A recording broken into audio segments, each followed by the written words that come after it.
എല്ലാ മലയാളി നേഴ്സസിനെ സ്വാഗതം ചെയ്യുന്നു. ഇന്ന് നമുക്ക് ഇൻ്റർവ്യൂവിന് പോകാനായി റെഡിയാവാം. നമ്മളിങ്ങനെ ജോലി ചെയ്യുന്ന സമയത്തായിരിക്കും നമ്മുടെ കൂട്ടുകാർ നമുക്കിങ്ങനെ ഒരു ഇൻ്റർവ്യൂവിൻ്റെ ഒരു സാധനമൊക്കെ അയച്ചു തരുന്നത്.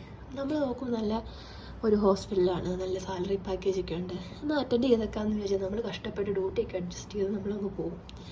പക്ഷേ എങ്കിൽ എന്താ, നമ്മൾ ആവശ്യത്തിന് പ്രിപ്പയർ ആയിട്ടുണ്ടാവില്ല. അന്ന് നമ്മൾ ഒരുപാട് മണ്ടത്തരങ്ങളും ചെയ്യും.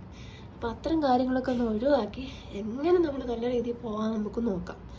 ആദ്യമായിട്ട് നമുക്ക് വേണ്ട കാര്യം കോൺഫിഡൻസാണ്. അതാണ് നമുക്കില്ലാത്തതും. അപ്പോൾ അത് നമുക്ക് പെട്ടെന്ന് ഒരു ദിവസം കൊണ്ട് നമുക്ക് ഒരിക്കലും വരുത്താൻ പറ്റത്തില്ല. നമുക്ക് പരമാവധി കോൺഫിഡൻസ് ഉള്ളതായിട്ട് ആക്ട് ചെയ്യാൻ മാത്രമേ പറ്റുള്ളൂ.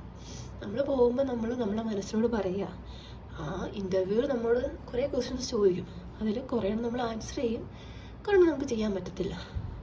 നമുക്ക് ആ ജോലി വിധിച്ചിട്ടുള്ളതാണെങ്കിൽ നമുക്ക് കിട്ടും, അല്ലെന്നുണ്ടെങ്കിൽ നമുക്ക് കിട്ടത്തില്ല. അത്രയേ ഉള്ളൂ. ഇത് ഒരുപാട് സീരിയസ് ആയിട്ട് എടുക്കേണ്ട